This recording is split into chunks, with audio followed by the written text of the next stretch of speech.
And welcome back to another episode of Philadelphia Eagles Talk with Geoff and Matt. As we've got a lot to cram into this episode, we're going to do our best we can. We're going to not waste much time getting right into it. So, without any further ado, we'll let Matt give some opening remarks, and we're going to get right into, like I said, Matt, lots to talk about here over the last few days. Yeah, a ton. I'm sure there's lots of Eagles fans in Eagles Nation that are hot and bothered, and then others that are just excited, and then others that are like kind of. I think most of us are kind of like, just trust Howie. The process ain't done until we're all the way through the draft. And I won't even start talking about it, but I think, again, one thing that's proving to be right is we said this whole free agency process this year really cycles around two people first, and one of them already signed. So the next one's coming. I imagine the next week or so, you're going to hear about the other guy, Jalen Carter, signing a contract soon. Yeah, sounds like that seems to be what some of the rumblings you're hearing are, is that he's next up. So we'll see if that indeed happens. I think it'll be smart for the Eagles to lock him up now, because it's only going to get more expensive, and certainly Howie knows that if things drag along. Injury concerns, of course, character concerns, which have always kind of been there. But obviously, when he's on and he's healthy, he's one of the most destructive, game-wrecking type players in the league. There's not many of them that you can find out there, and he is one. So, all right, without any further ado, before we get going, another shout-out to Snoogie Poogs. I'm hoping I'm saying his name right. His or her name? Snoogie Poogies. Snoogie Poogies. Okay. Snoogie Poogies. Thanks for the correction. Gave a hell yeah on our last comment. And by the way, we need to hear from more of you out there. Thank you, Snoogie Poogies, for your comment. Much appreciated. But really, this whole thing is supposed to be interactive. So don't hesitate. Don't be shy. Leave your comments. Let you know if you agree with us, don't agree with us, have your own opinion. Share it with us. Really be great to hear from you. All right. So, and of course, like and subscribe. So, free agency. Let's just start off right off the get-go. And a guy that we knew the Eagles were trying to sign before that noon start time when the tampering period started. It sounds like it went basically right down to the wire, but the Eagles were not able to get anything agreed to with Jalen Phillips, and it was shortly after noontime. He was one of the first ones off the free agent board, and he signed for a boatload of money. So Jalen Phillips to the to the Carolina Panthers for $120 million over 4 years, so $30 million a season. My quick take on this: it's too much. I think the Eagles made a right decision, even though we're super thin now at defensive end. I think it's the right decision. I don't think Jalen Phillips is the $30 million defensive end. Sucks he went, but I think at the end of the day, I don't think he's a $30 million a year defensive end. So that's my quick take on Jalen Phillips. Matt, feel free to add what your thoughts and take is on that. Basically in the same ballpark. Like what would we have liked to have seen more from Phillips last year is higher sack total. He did get plenty of pressures. He did play a healthy full season for once in his career. He's a good player, but I've seen several fans, several talk show hosts, but one of the more important talk show hosts that I heard on a podcast this week is John Ritchie. And I don't know if you listen to him much on his podcast, but he nailed it. I sent two of his texts to myself just so I can listen to it later. And he was talking about how, the free agency is the spending spree of bad teams. And so everybody who's on a good team or has a good season gets overpaid. And that's why everyone gets frustrated with Howie sometimes. And I'm like, look, they went after Jalen Phillips. They gave him what they thought was going to be a good, fair contract, but they're not going to overpay. So that if the Panthers get him, great. They probably overpaid. And you look at the Raiders, you look at the Panthers, you look at some of these bad teams that are just signing player after player. Commanders are another one. Not quite so like headline grabbing, but they've signed like 7 or 8 free agents. And money here, money there, money here, money there. And I'm like, John Ritchie, I thought, explained it best. And I love trusting that Howie's not going to overpay. And yet, if he has a player like AJ who still hasn't moved, he's not going to under accept. So I just fans, just be patient. I think we're good. I don't mind Jalen Phillips leaving. It was too much money. $120 million for 4 years, too much money. Yeah, agree. And, by the way, shout out. I don't know if they ever listen to this podcast. Probably not, but you never know if they come across it. Shout out to John Ritchie. And I think his name is John or Joe DeCampo or something like that is his morning show. That's a really good show. I do listen to them almost every morning on my long drive to work. And so very familiar with their show, very familiar with John Ritchie's take, and I agree with it. So he was all over it. Yeah, he was all over it this week. I loved listening to him this week. I'm like, yeah, that's it. He's right. All right, the next one's the one that hurts the most.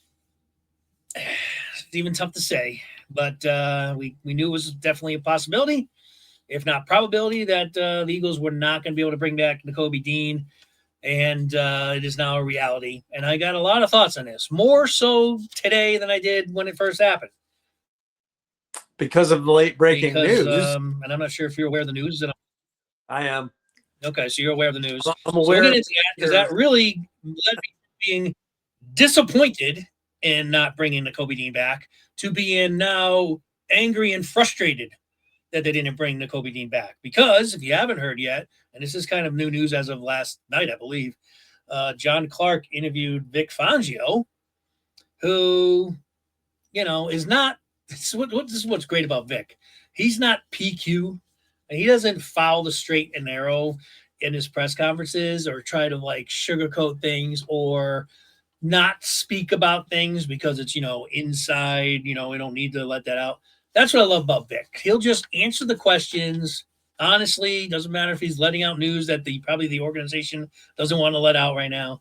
But Vic made it known that Jihad Campbell, who's going to be obviously now starting linebacker, has just recently undergone shoulder surgery, and he's going to miss all of the offseason and potentially the beginning of next season. Now they haven't really gone so far, but if you're going to miss most of the offseason, you don't know that he's guaranteed to start game one. He's not. They already said definitively he's not going to be available for the entire offseason, including training camp and OTAs and all the rest. So with that being said, the loss of Nakobe Dean now, in my opinion, just, again, goes from being disappointed in losing him to now being like, what the F you doing, Eagles? Because why wouldn't you have – because he didn't sign for a ton of money. He made a good contract, $12 million a year, 3-year contract with the Raiders. I wish Nakobe well. I hope he does great. I'll be rooting for him from a distance. But I think, especially in light of this news with Campbell, that the Eagles should have kept him here. And so it just sucks. It really just sucks that they let Nakobe go.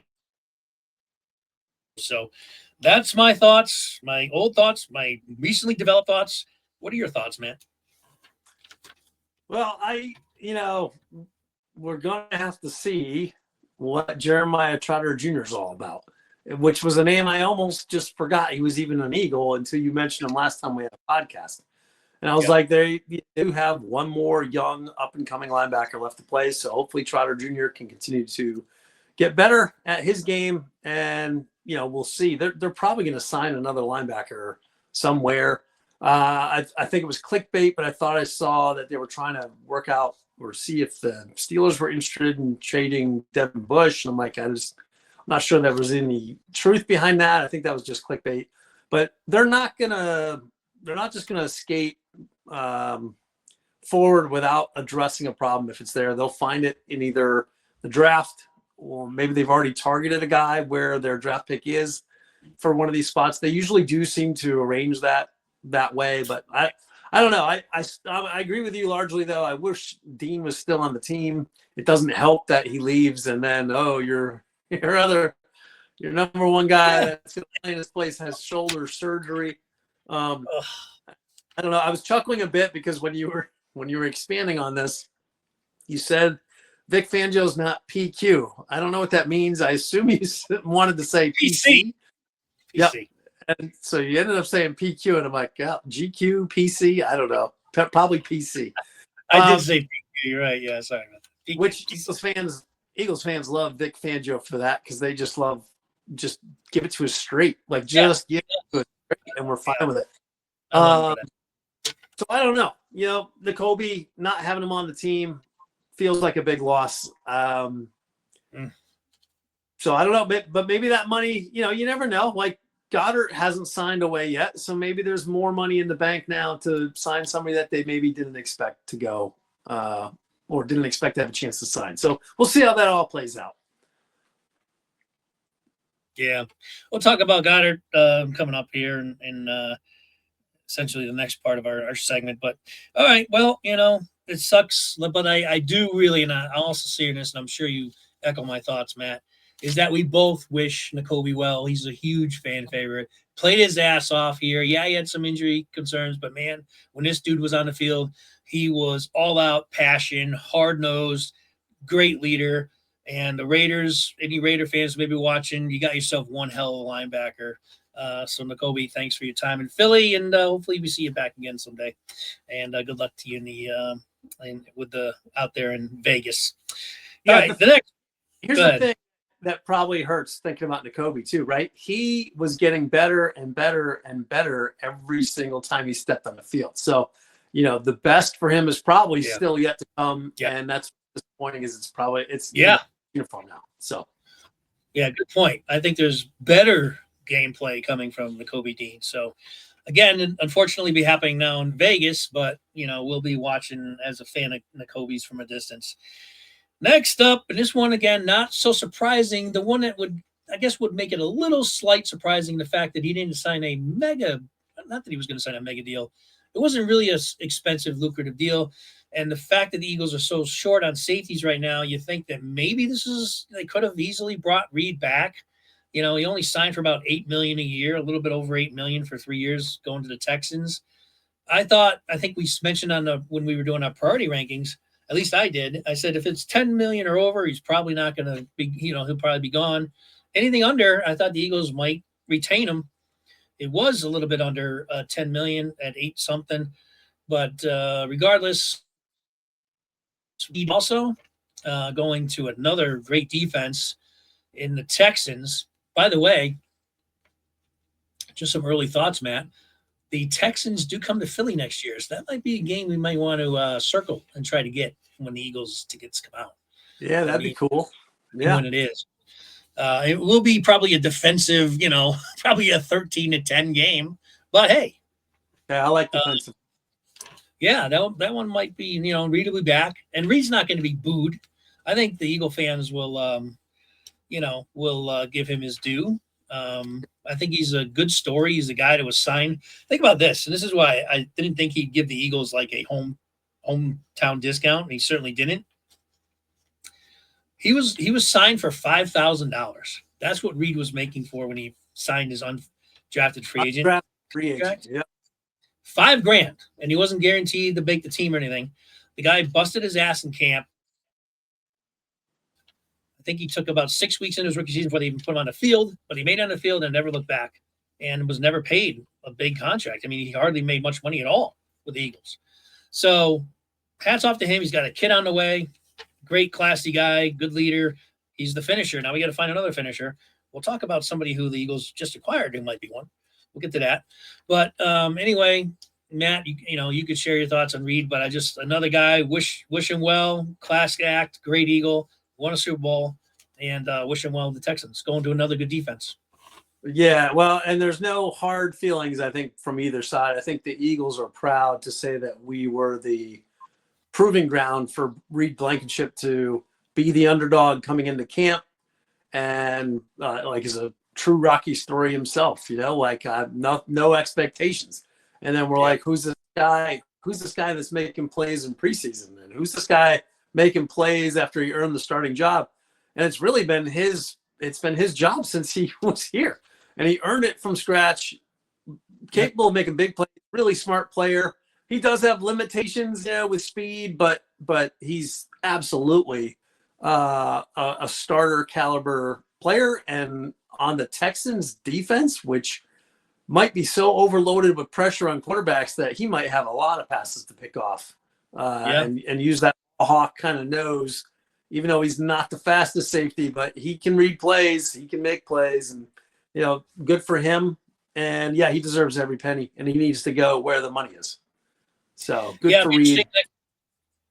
Yeah, I'm sorry. It'll be interesting next time we have Nick on. Those of you who've been familiar with the program, we have Nick, the Texans fan, who joins us from time to time. So I haven't talked to him since, so maybe I just purposely won't until we bring him on the show at some point this offseason. And we'll be interested in seeing what his take is on not only just what Blankenship, but the other moves that the Texans have made and will make before the start of the season. So that'll be interesting to see what he might be. He probably will have questions for us, like, hey, what do you guys think about this guy? So, all right, next up, and this one was kind of surprised, and I think it surprised us both, because especially in light of the other news that came out today. So I'll talk about this really quick. I don't know if you heard about this, Matt, because I don't think I texted you about it, but so Landon Dickerson's basically renegotiated his contract for less years. Less years. So, yeah, 2-year deal. Rarely ever see this. In fact, I don't know if I've ever heard of it. Is getting into a player negotiation where you negotiate and give the player potentially one less year in terms of a contract and 1 year closer to becoming a free agent again. Now, obviously, you read into between the lines here, and this more or less looks. You remember the rumors? Not rumors. He was really thinking about retiring this past off season. And it makes you this type of really odd arrangement that just happened today and was announced. He used to have a 3-year contract. It was going to take him throughout the year 2028. The Eagles knocked off that final year. They also cut about $3 million in salary for this coming year. And he's not only with the Eagles for 2 years. And again, you read the tea leaves. This could be Landon basically telling everyone, I'm going to probably retire after 2 years. And that's his choice. But what once looked like a long-term fix at our left guard position now is a short-term fix at our left guard position. So a guy who's battled several injuries, not only before he became in the NFL, but since he's been in the NFL. So anyway, the reason why I'm bringing him up, and Matt, before I go on to my next piece of this, do you have any thoughts on what happened today with Landon in his contract? Well, I think it's going to be mutually beneficial to the Eagles and Landon Dickerson, right? So they signed Landon Dickerson for 2 more years. If you think about the guys that they're going to need to re-sign in about 2 more years, it's all the defensive backs. So, they're going to be trying to get – they're obviously trying to get JC taken care of this year. They already took care of Jordan Davis. So next up are going to be Cooper DeJean and Quentin Mitchell some point next year or the year after, and that's where Dickerson, hopefully, it's a mutual parting of ways. If Dickerson somehow plays healthy through 2 seasons, then maybe they talk about a contract. Otherwise, he off into the sunset, and the Eagles get a bunch more money that they can spend on those cornerbacks. True. I think that's a good point. It's really beneficial to both sides, and that's probably why they came together and kind of did this. And like you said, there's no guarantee. It's just if you read the tea leaves, more than likely this means that Dickerson is only going to be here another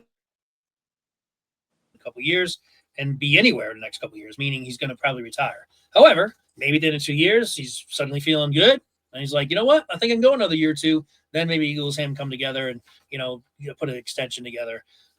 Or he does, go to free agency. But I'm sure he'd give the Eagles an opportunity to sign him if he wants to continue playing. But to your point, it was a great one.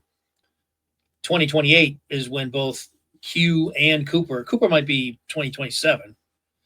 Yeah, I think he is because he's a second-round pick, so he doesn't have that 5th-year option. So I think they got to do Coop next year. But either way, within the next 2 years, you got to sign both of those guys. And so if you're coming off the Landon Dickerson contract, then you obviously frees up some money. So it does work out that way. So the whole reason why I brought up Landon Dickerson is because the semi-surprise here is that, and you could have gotten him on a cheap, is Brent Toth. Brent Toth ended up he played himself into a contract with the 49ers, who was a smart organization. What's that? He played himself into a contract. He did, yeah, and deservingly so. He was probably our best center last year. He played better than Juergens did. center last year. And he's a guy who can play multiple positions. And you just think that with the concerns over Landon being banged up and how many games or plays that he misses, same thing with Johnson, Lane being as old as he is, you'd think that they would have, brought Toth back, who played very impressively when he was in last year. But no, he's off to the 49ers. So we lose him. Now we lose some depth in that position. So, yeah, I don't know if you want to add anything to that, Matt, or we'll just move on.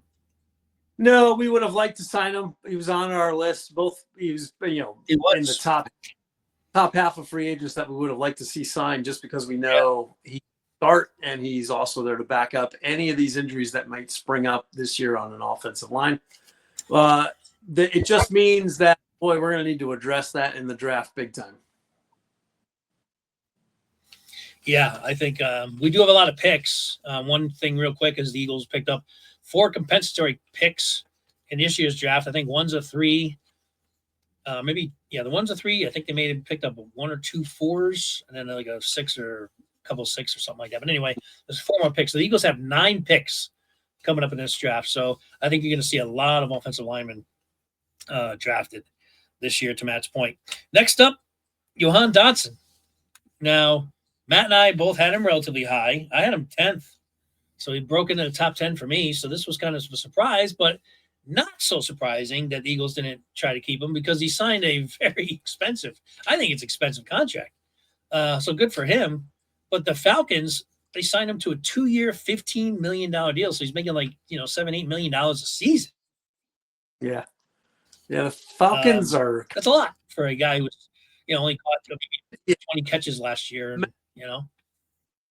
Matt Ryan's the vice president of operations, or GM. I'm not sure what his role is over there with Atlanta, but Atlanta and the Jets are 2 teams that are making moves that I'm kind of like, what are you doing? Like, I just don't even get it. There too.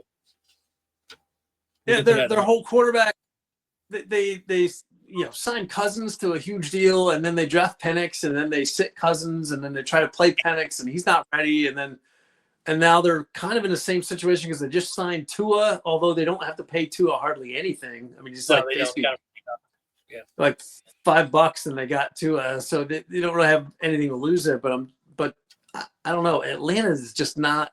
They just seem like a shaky situation. But you know what? If you were talking about Atlanta's wide receivers, Dotson's probably the best one on the roster right now.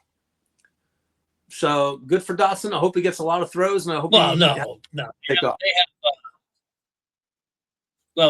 They have Drake London back. He's not better than him. Drake, Thanks for filling that in. Yeah, Drake London's all pro, and Dotson should have. I mean, who else is there? Mooney, is Mooney a free agent? Did they let him go? He's not got. Sure, but sure. Yeah, he'll have a chance to show how valuable he'll be as a number 2 guy, and probably a pass happy offense. I mean, it's still got B Rob there in the backfield, but interesting team. Hopefully Dotson gets a lot of good playing time and a lot of passes thrown his way.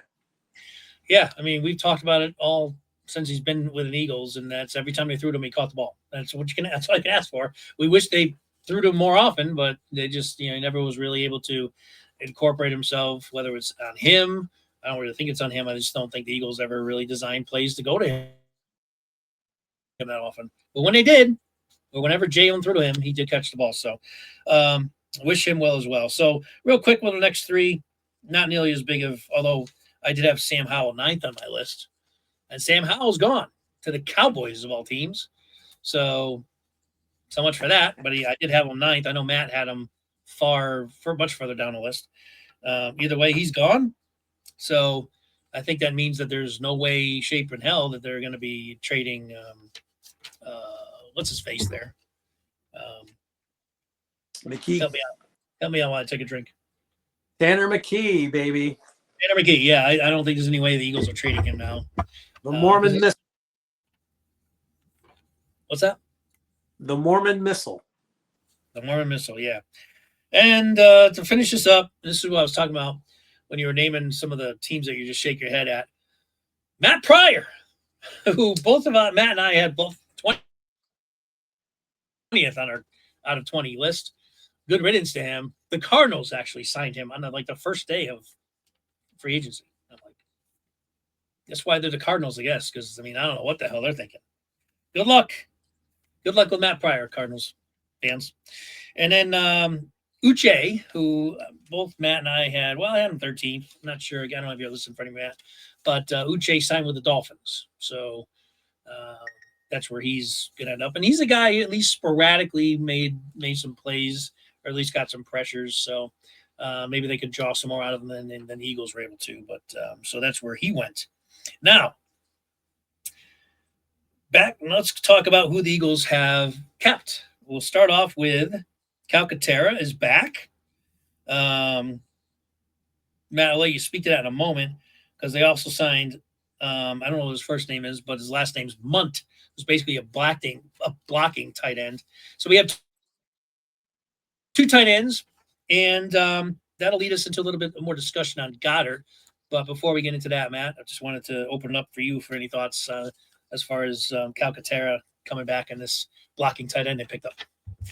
So I'm curious to see with Calcaterra and Munt, and if they don't sign Goddard, if they let Goddard go, and it looks like Van Summerlin's probably on the way out too, then where or how do they end up using Johnny Wilson when he's back, right? So he's basically like a tight end wide receiver, big dude with size. Calcaterra can run routes and he can catch the ball. And he just can't seem to block worth, he can get in the way of people, but he's even bad at doing that. Like he's not. Yeah, it definitely is. Yeah, so it'd be interesting to see. I mean, if they get Munt as their blocking tight end, then maybe they've got some packages that they're happy to roll out. Again, though, I'm curious to see what Mannion will do with these tight ends. He seems to be a good play caller and coordinator coach for the tight end position. So be curious to see. Maybe he's happy with what Calcaterra has done in his past. Right. Maybe he's got some. He's definitely shown ability, like you said. He can catch the ball, he can get open, and he's got good hands. So, he's got ability. You wish he could block a little better, but maybe that's why they brought on this Munt guy.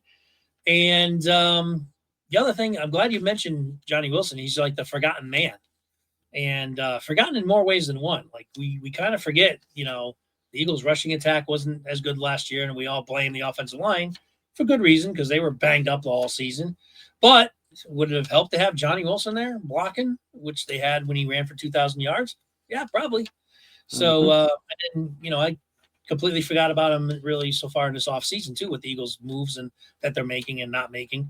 So we'll see where he is in his rehab, because he had a bad knee injury, and how much of a part he's going to play in this new offense. So good job bringing him up, because I completely forgot about him again. All right, so let's talk about Goddard, because I don't know if you heard, Matt, but apparently they kind of like extended. I don't know how this works with free agency, but from what I'm hearing, they extended some sort of window where now it's like expires tomorrow, where they can. It sounded like a clerical error. Yeah, it sounded almost NFL clerical error, like that he wasn't published on the lists of like declared free agents. And so they extended his window as if to give teams a chance to do whatever. But I'm like, how's that even happen in today's day and age? He's what for a guy like Goddard. If it was like Toth or Pryor, oops, we forgot this guy. But how does Goddard? That's an interesting story. They're like, how did that happen? Like, whose error was that? But it seems to never heard of it.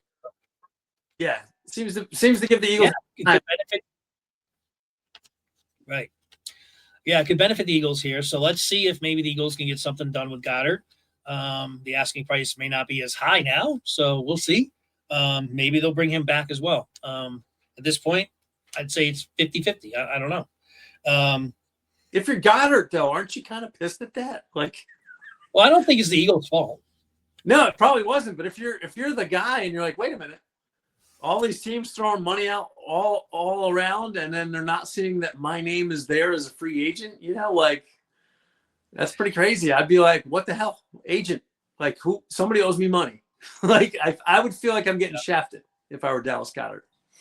Yeah, I just don't know how you can blame the Eagles though for it. And I know you're not saying that he is. I get what you're saying, but either way, it kind of gives the Eagles an opportunity to still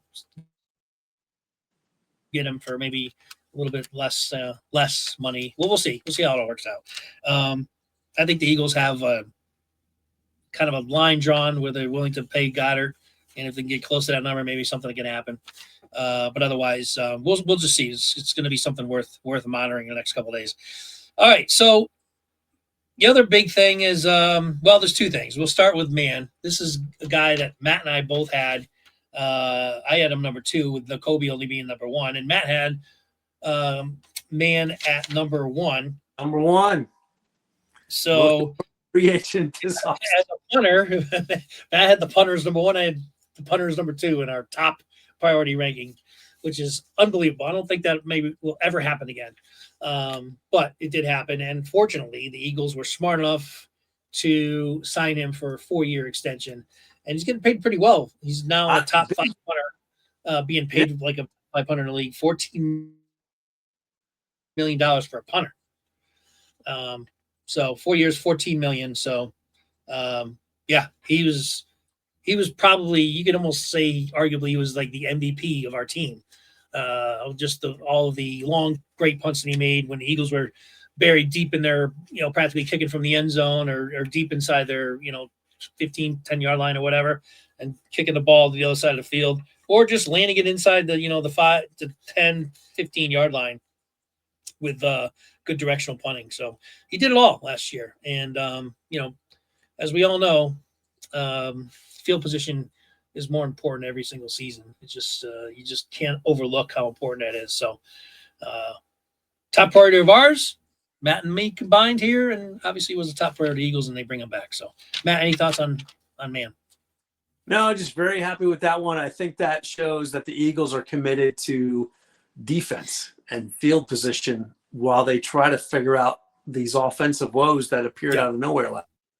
So good on them. If you're a boxer, load up with the right fist and go with the right hook until you can start jabbing a little bit with your left hand. Like defense, field position, that's where all their focus has been. We'll see where they go with the draft. But Braden Mann, I was impressed with the contract that he signed. So if I was surprised by anything, it was like, holy cow, they paid him. So good for Braden. Thank you, Braden. Keep punting just like you were punting, because we're probably going to need it for at least another year. Well, I was just going to say, let's hope we don't lead the NFL in 3 and outs again, and we're not punting as often. So, even though we're paying our punter a fortune, when he does have to punt, hopefully it's not nearly as often as it was this past season. Okay, so moving on. The other big signing, and this one I have some interesting thoughts on. Matt, I'm sure has interesting thoughts on. We haven't talked about it yet, but bringing over the current Super Bowl champion cornerback of the Seattle Seahawks. Is it Riq Woolen? Is that his name? Riq? R-I-Q, something like that? Yeah, Riq Woolen. Now, when this signing happened, I'm like, thought crossed my mind, like, wasn't he the guy who was almost costed the Seattle game because he was taught the entire sideline of the Rams? And yes, that is the guy that is now a Philadelphia Eagle. His measurables are insane. He's a 6'4" corner, 210 pounds, and he runs a 4.2 speed. I mean, if you had to pick a prototype cornerback that you would want, fast, tall, lengthy, ball hawking skills, this guy's it. He is like, the atlas of cornerbacks in terms of his physique and attributes. If he gets his head, screwed on straight, because one of the stats that's kind of popped out, he had 3 in the season, more than any team in the NFL had taunting penalties. Yeah. So kind of needs to figure out how to zip it. He needs to grow up a little bit. Yeah, but I think overall, though, when you're talking about ability and the answer for our number 2 corner slot, I think the Eagles found one in this guy. I think it was a great pickup. I think it's only a 1-year contract, right? So if the guy continues to mouth off and be a head case, then the Eagles just let him go, But if they found something here, which, again, he's got 12 interceptions in his 4 years. So He can pick the ball too.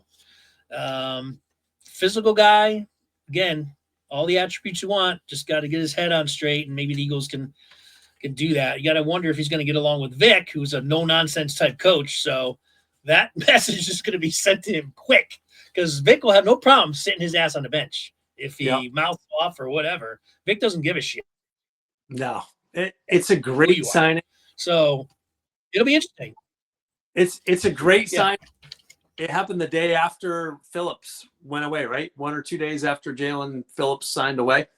This happened yesterday. So yes, 2 days later. Yeah. My first thoughts were, well, if there's nobody else that they truly like on the defensive line, then okay, please take care of the number 2 cornerback spot. So they went exactly in that direction.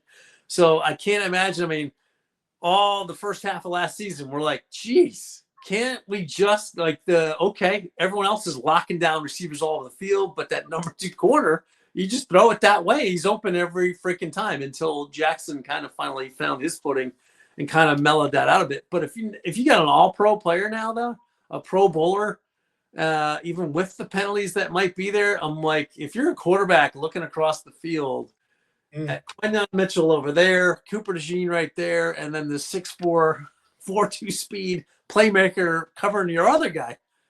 I'm like, it makes up for 2 things. It makes up for the pass rush that might just be a little bit limited. And it also takes a little bit of pressure off of the Reed Blankenship replacement, because they won't have to, they can literally play man-to-man across the field. And that's pretty amazing to me. If you can man up, what that means to me is if Vic's idea is I could blitz more if we had better corner at the number 2 spot, well, they just got that. So if they're looking at a lack of pass rush, well, now he can move J.Alex Hunt all over the field. Maybe he can move Nolan Smith all over the field, and maybe he can create pass rush from the blitzers, right? Now, the problem is Nakobe Dean was one of the best blitzers. I was just going to say, they just let one of their best blitzers go. So hopefully your point is well taken, though. Yeah. Yeah, hopefully they can do it. But I if you're gonna go light on pass rush, then let's lock down airtight the backfield, the defensive backfield. So I love the signing. 1 year is not gonna, Howie never put in. Here's the best thing about Howie. You look at all these other teams that signed dudes for huge money just a couple years ago. People like Miami Dolphins and Tua, and Howie never puts the Eagles in a bad position like that. Never. He never does. He ties the most money into the quarterback, and he had to move on from Wentz. But everyone else, he's got the freedom to just say 1 year, 2 year deals here and there. And then if they prove it, he'll sign them if he can, in a mix of thinking always for the future. So this is a great signing to have a really good defense going in. Yeah. I mean, if you think about it, in that play that he did go mouth off down the sideline, he made an awesome play. If you remember that play that he made, he was 1-on-1 versus Puka Nacua, to get his name right, and made a huge pass deflection. And he's young, so which led him to go mouth off to everybody on the sideline.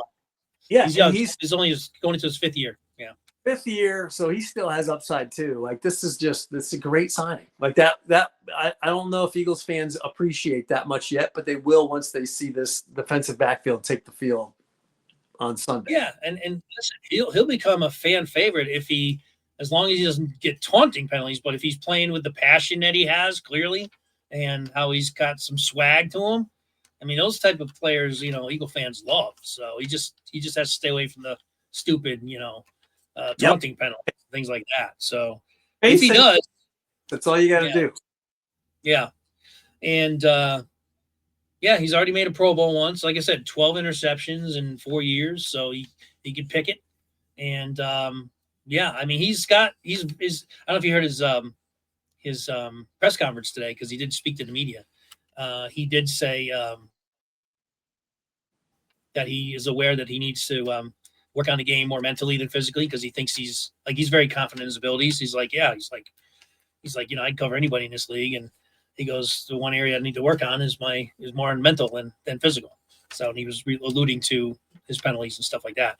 And he also said, to your point, Matt, with Cooper and Q, he said when they asked him how he thinks he'd fit in this offense or this defense, he's like, Who are they going to throw to? So this guy's bringing a bunch of, yeah. There's It's a like, lot of opportunities for interceptions this year. That's exciting. yeah. So good thumbs up. I think Matt and I both obviously like that move, and we'll see how it works out. Hopefully it fits out as well as we're thinking it will. We talked about Jashad Campbell. A couple other things real quick I want to touch on. AJ Brown obviously is still an Eagle. I think some of the window is somewhat closed a little bit more because the Patriots went out and signed Dobbs, and some of the other, wide receiver needy teams have kind of at least picked up somebody so far in free agency, like the Bears, making the trade with the Bills, who were another team that you thought would be in that mix for AJ Brown. So we'll see. I'm sure there's something maybe still to be done with New England. I do still think they're going to trade AJ Brown. I don't see him being on his team, but again, some of those opportunities may have decreased because, especially with the Patriots bringing, Romeo Dobbs in from Green Bay. So, Matt, I don't know if you have any other thoughts on AJ before I go on to our last little subject here. I think AJ's value is going to go up and down depending on what's there, but I think he's just going to be on the back burner all the way up until the trade deadline of next year. I think if Howie sees a place to move him in the draft that he feels is worth good value for it, then AJ goes in the draft. If he doesn't get what he feels AJ is worth, then AJ stays on the team, and then he waits for somebody to lose wide receiver to injury or something, or some team comes out of the gates and is able to start off with a 7-0 record or something, or realize like, man, imagine what we could do if we added AJ Brown to this roster too, and we're going to the Super Bowl. You might see him move there. I think Howie's got separate timelines and draft values tied, or trade values tied to AJ, and I don't think he thinks it's a problem. I think you're just if AJ is disgruntled and he stays that way, it's not like he can just play subpar football. He knows that will ruin his ability to even trade him off the team anyways. So it's almost like if he makes it through the draft without being traded, AJ's got to play well to keep his trade value up before the trade deadline. Otherwise, he knows how he ain't going to trade him unless he gets top dollar. So it's really on. Yeah. I don't. Yeah, you made a good point about the moving timeline. Yeah. Sorry, go ahead. I don't see the Eagles being in a bad position here. I do believe they'll move him, and I just think the window is as large as trade deadline next year. Yeah, I like your analogy of like a moving timeline. I agree. I think you're going to see a timeline right now where they'll either trade him within the next few days or so, or hold off. And I think that next segment of the window that might open again is maybe just prior to the draft. So I'd say another month or so.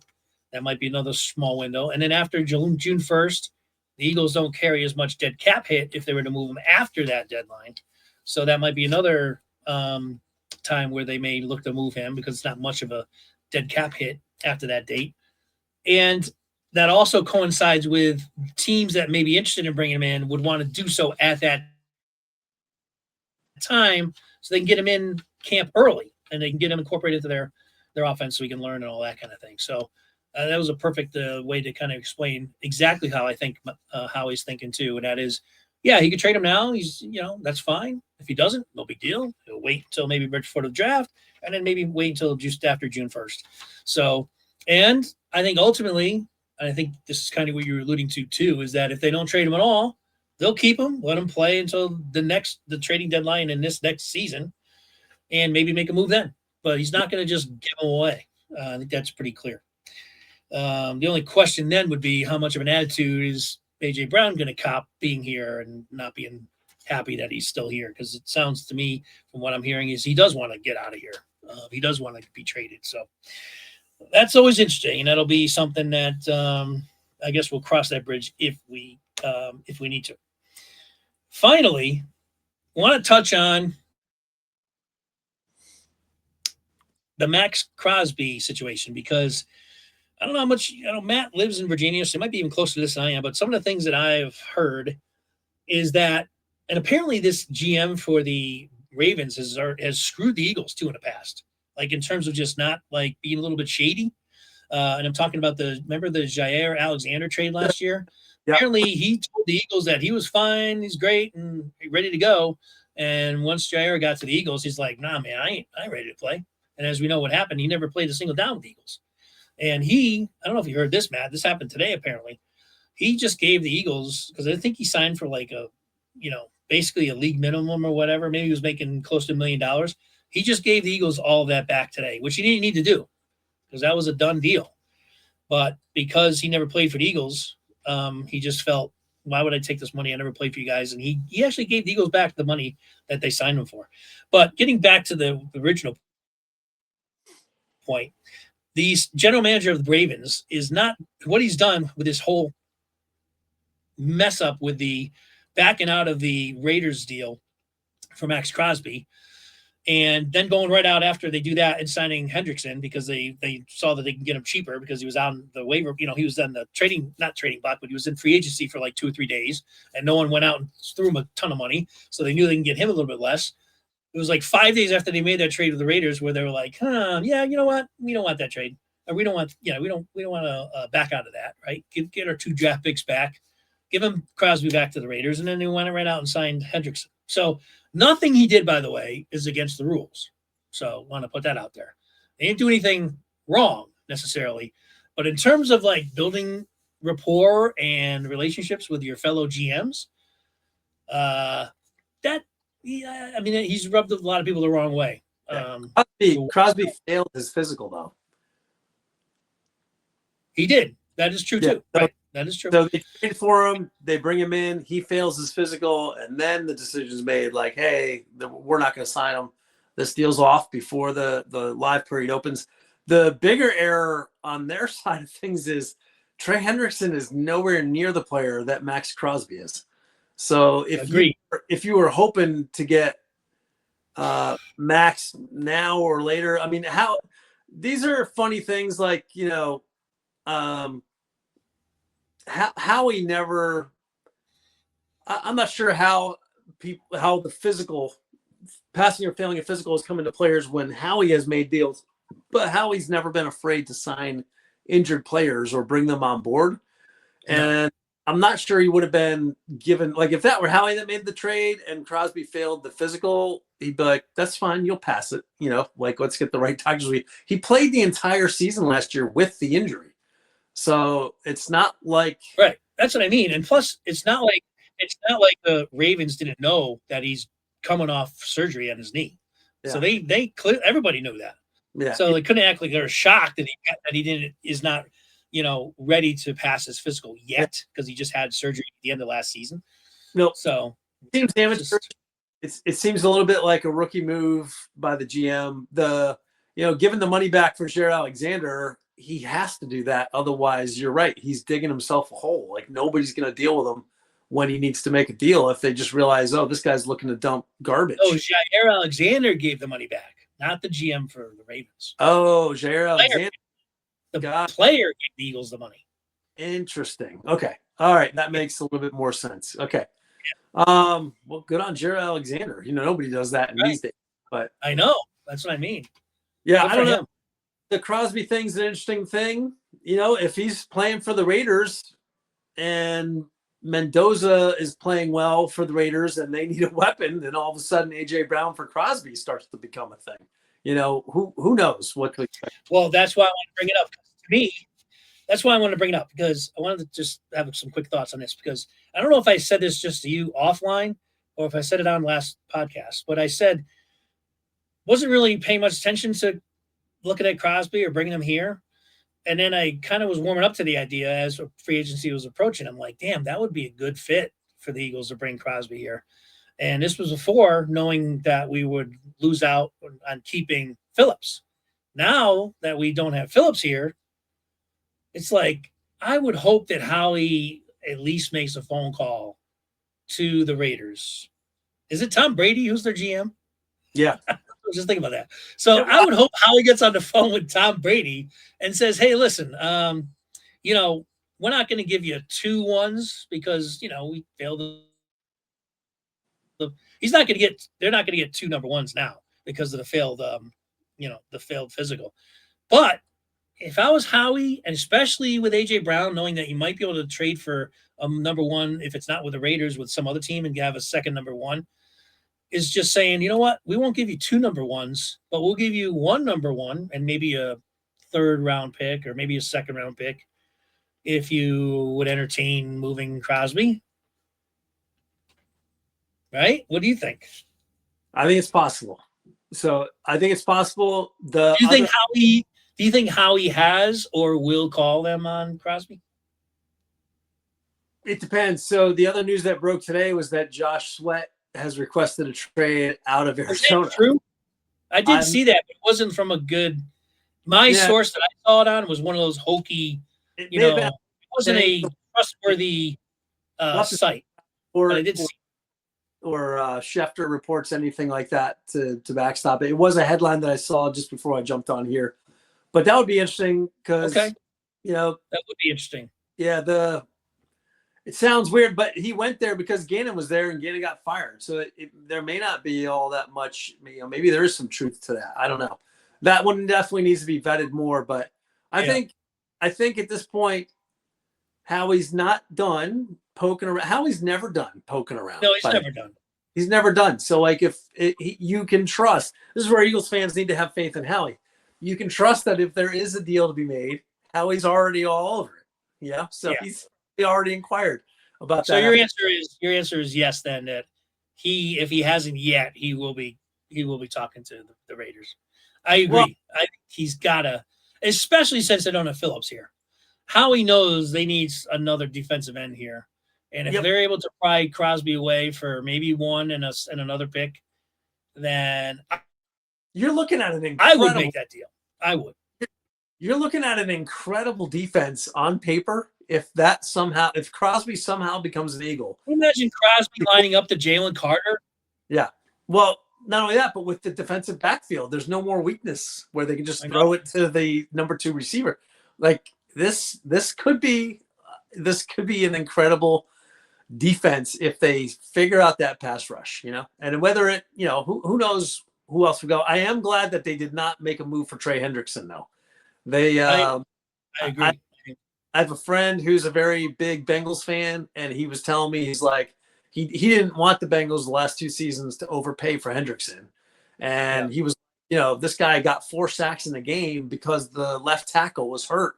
And so he's ripping up second and third stringers to get his 4 sacks. Like he's not, and he can't stop the run. So, Eagles are not going to be just getting a pass rusher. They look for guys like Crosby that can do it all. So we'll see. That one's intriguing. Crosby's very good against the run. Yeah, he's awesome. He's awesome. And it's so funny because Crosby doesn't have like a dominantly muscular figure. He's a tall, lanky dude, but you can't stop him. He's just one of those guys. It's almost like TJ Watt, even though TJ's kind of built more muscular, but he's just a guy who's just balls out, balls to the wall every snap, just pure energy, high motor. Almost like Jared Allen. Remember Jared Allen? Yep. Kind of like that a little bit, Yep. Lanky, strong, and he moves fast. Like for and all out effort to play. So, and I just think, and he just would fit the Philadelphia. The persona is just perfect. All right. So I'm going to leave you with this because I wanted to read this to you because this is just hilarious. And we'll wrap up the show after a couple of these comments. Matt and I have referenced from time to time how we both enjoy reading Reuben Frank's observations. And I don't know if you've read this one yet from last week, but he made some really interesting points. I wanted to share this with the audience and yourself. So just listen to this. So in 1992, the Cowboys drafted wide receiver Jimmy Smith. Now, you remember Jimmy Smith when he was an Eagle for a short time, and then he had a really good career with the Jacksonville Jaguars? Sure that he was a really good wide receiver. Yeah. And he was originally drafted by the Cowboys, and he was with the Eagles for a short time. So anyway, I just want to make sure you remember who he was. Out of Jackson State. Jaguars, Jimmy Smith. Yep. Exactly, played with Burnell. So out of Jackson, so he drafted the Cowboys drafted in 1992 Jimmy Smith out of Jackson State in the second round, 36th overall. But he had a lot of injuries early on and played and barely played in his first 3 seasons with the Cowboys. Never even caught a pass as a Cowboy. and he was released on July 11th, 1994. 8 days later, the Eagles signed him. And he had a very good training camp. Randall Cunningham really liked throwing to Smith. But on August 29th, the Eagles released Smith because head coach Rich Kotite preferred to keep Geoff Schneider. This is why when you hear about Kotite, those of you who are very young fans, and you always hear people knocking Rich Kotite, here's one of many reasons. Because I didn't even know this. This is why I thought it was hilarious. So he cut Smith in favor of Geoff Schneider, who had been the team's 6th round draft pick in 1992. Here's what Kotite said about Smith the day the Eagles cut him. I like his speed, but I didn't see a lot of improvement since he got here. And he had real trouble understanding our system and what we ask of our wide receivers to do. I just expected more of him as a receiver. He tried like heck, but I'm doing what's best for the football team. Apparently, Smith didn't have any trouble learning Jacksonville's system. He went on to catch 862 passes for 12,287 yards and 67 touchdowns. Yeah. With 5 Pro Bowls. Yep. I mean, it's just, I thought it was hilarious. And then Ruben ended that commentary by saying, Richie the K, nobody quite like him. No. One of the worst all-time coaches in history of the Philadelphia Eagles. Oh, I had to read that because I'm like, man, I got to share that on the show. He also mentioned, this is before we knew what was going to happen. This was written prior to free agency. He talked about how Davis and Zangaro and himself were talking about Nakobe Dean and Jahad Campbell, and how they were all expecting the Eagles weren't going to be able to re-sign Dean, and that Campbell, their first-round pick last year, would take over as their full-time linebacker, opposite of Bond. But what if they go in a different direction, he was speculating. The reality is that Dean is better than Campbell, and that's not a knock on Campbell. It's just that where they were both as players. Campbell's got a ton of upside. He's got great size, hard worker, athletic, good culture guy. He wasn't bad when he played last year before Nakobe was healthy, but Dean is just better. Could the Eagles possibly keep Dean and move on from Campbell? The draft seems insane, and I'm not sure how much value Campbell would have even on a trade market. He started 10 games and played fine last year, but Dean is a known quantity, a proven playmaker, a borderline Pro Bowler in 2024. And respectively, if he doesn't get any blockbuster offers in free agency, say north of $10 million a year, now he ended up getting $12 million, so it was north of that. Could the Eagles sign him and move on from Campbell? And then he just went on to say it's just really hard to imagine losing Dean. And so they were just trying to figure out a way to avoid it. It's a long shot, but interesting to think about. Obviously, we know what happened to Dean. One last point. This is also pretty good. Well, I would just say though, Howie would never move on from that rookie contract. Like, There's no way Campbell leaves the building just because of the money of the rookie contract being cheap. Yeah, good point. One last thing, because this was just a really good commentary. And this is something me and you said it last year. We were talking about this on the podcast. And so it's just interesting now that they had similar thoughts, I guess more after the season now that they think about it. But me and you were talking about it during the season. One of the big mysteries of the 2025 season is why the Eagles waited so long to get Britton Covey back on punt returns.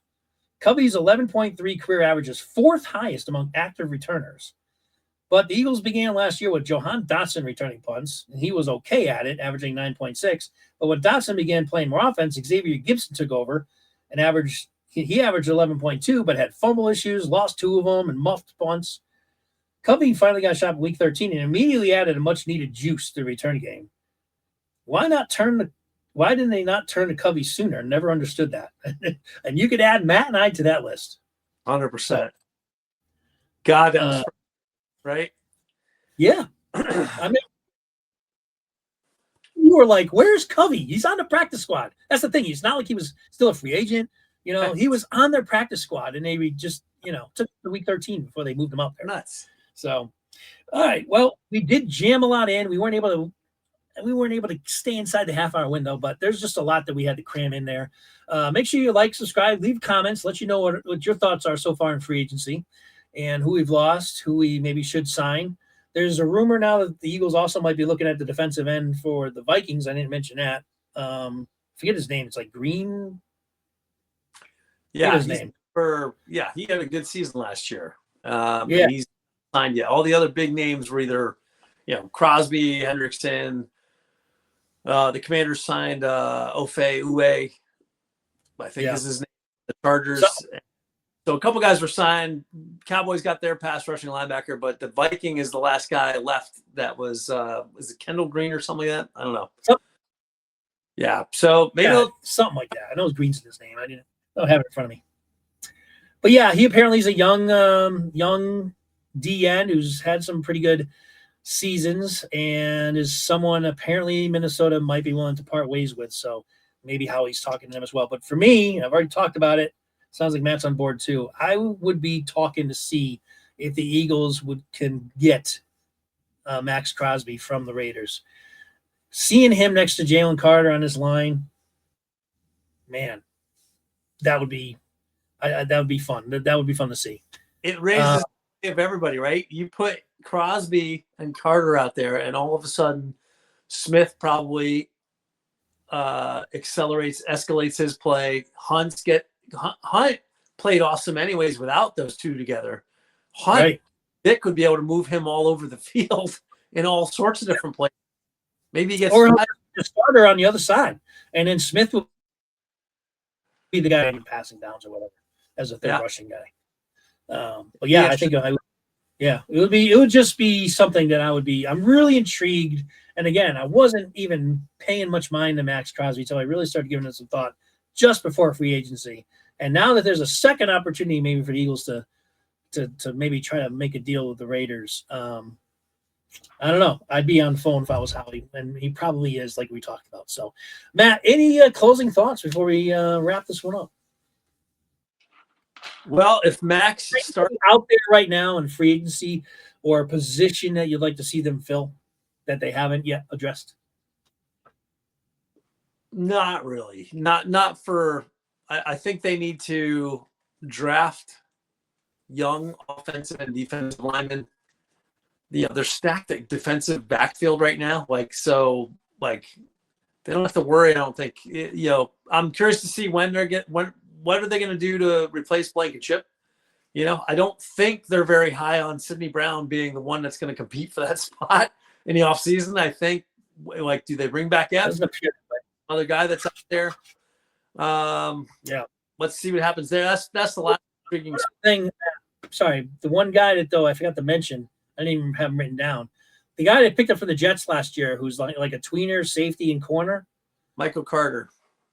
They did re-sign him, so maybe he's going to be their answer to the other safety spot, or at least potentially in the mix there. Sorry, just reminded me of that when you were talking there. Yeah, it could be. I mean, I don't think they're in trouble there, but we'll see what happens. Maybe Sidney Brown comes alive in year 5, 6, whatever year he's in. I'd love to see him get a chance. I think Vic thinks he's just too undisciplined. I don't think Vic trusts him because of his head hunting.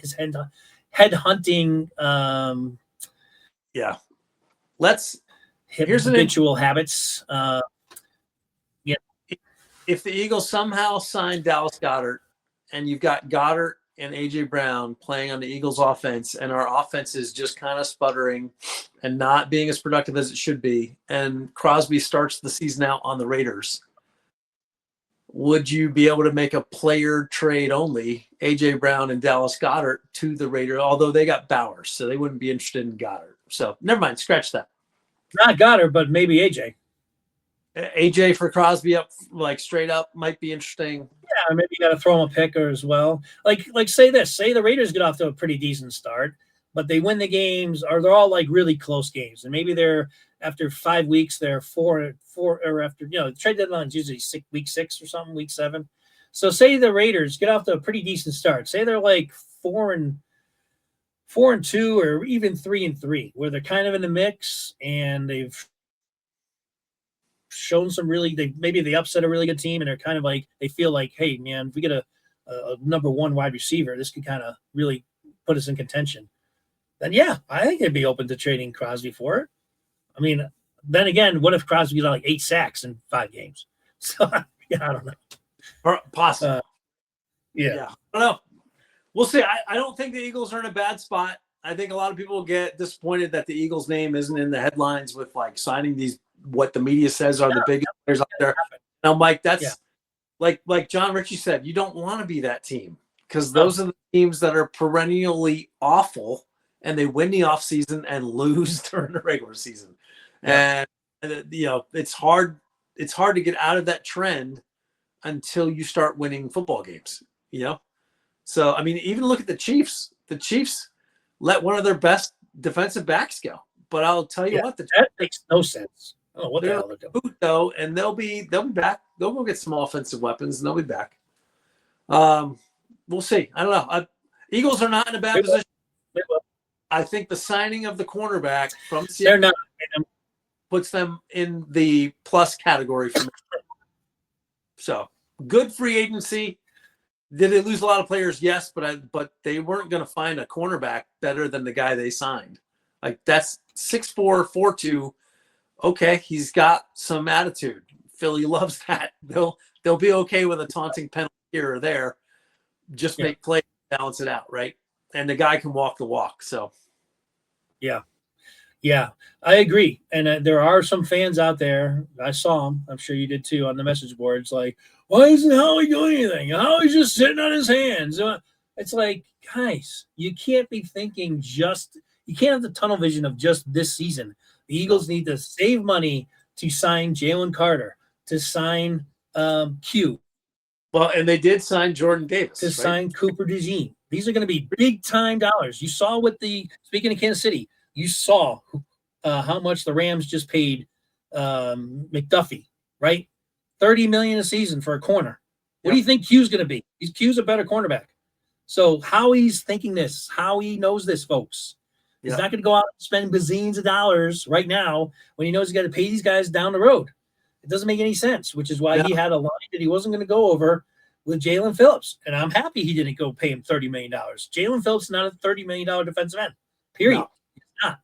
Right now, Howie is thinking about signing Quinyon Mitchell for about $32 million a year. Exactly.